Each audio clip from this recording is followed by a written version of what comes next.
আসসালামু আলাইকুম। আমি মইনুল বাকর, সিলেট ৩ দক্ষিণ সুরমা ফেন্সগঞ্জ এবং বালাগঞ্জ আসন থেকে আগামী নির্বাচনে স্বতন্ত্র প্রার্থী হইতে চাই। আপনারা আমার জন্য দোয়া করবেন। আমি মিশর থেকে বলছি, এখানে ব্যবসায়িক কাজে আমি আসছি।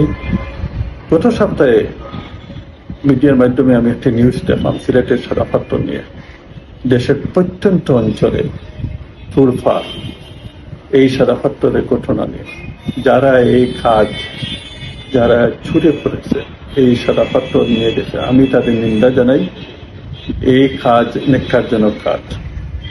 সমাজের যে বা যারা এই কাজ করেছে, আমি তাদের উপযুক্ত বিচার চাই, শাস্তি চাই, এমন শাস্তি যাতে ভবিষ্যতে এই প্রাকৃতিক সৌন্দর্য ধ্বংস করার জন্য কোনো পরিকল্পনা না হয়।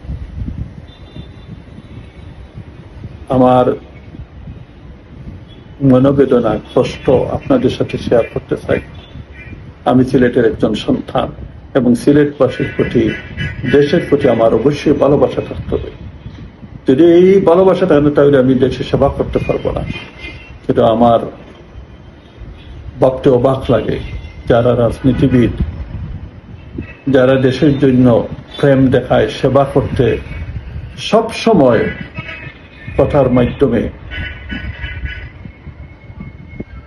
বিভিন্ন অনুষ্ঠানে, বিভিন্ন ক্যাম্পেইনে দেশের প্রেম ভালোবাসা নিয়ে কথা বলে, তাদের কাণ্ডজ্ঞান কোথায়, দেশপ্রেম কোথায় আমি প্রশ্ন করি। এই দেশের সম্পদ লুট করার পিছনে বেশি রাজনীতিবিদরা।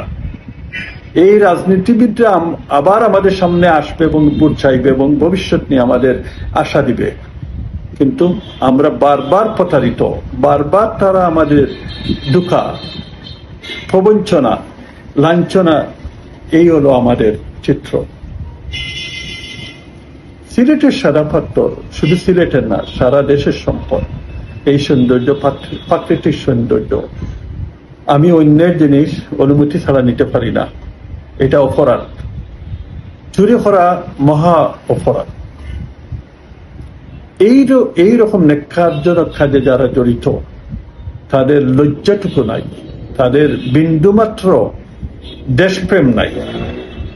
একজনের কাজ নাই, দুইজনের কাজ নাই, এখানে শত শত লোক সিন্ডিকেট জড়িত এবং যারা দেশের অথরিটি, যাদের হাতে দেশ চলে, অবশ্যই তাদের দ্বারা এই কাজ করবে। ব্যক্তি বিশেষে এরকম বড় কাজ করতে পারে না। হাজার হাজার ফুট, হাজার হাজার ট্রাক দেশের বিভিন্ন প্রান্তে নিয়ে যাওয়া হয়েছে।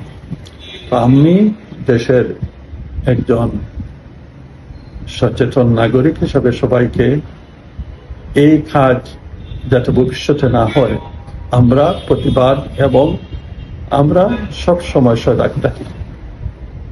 বন্ধুরা ভালো থাকবেন, আগামীতে কথা হবে ইনশাআল্লাহ।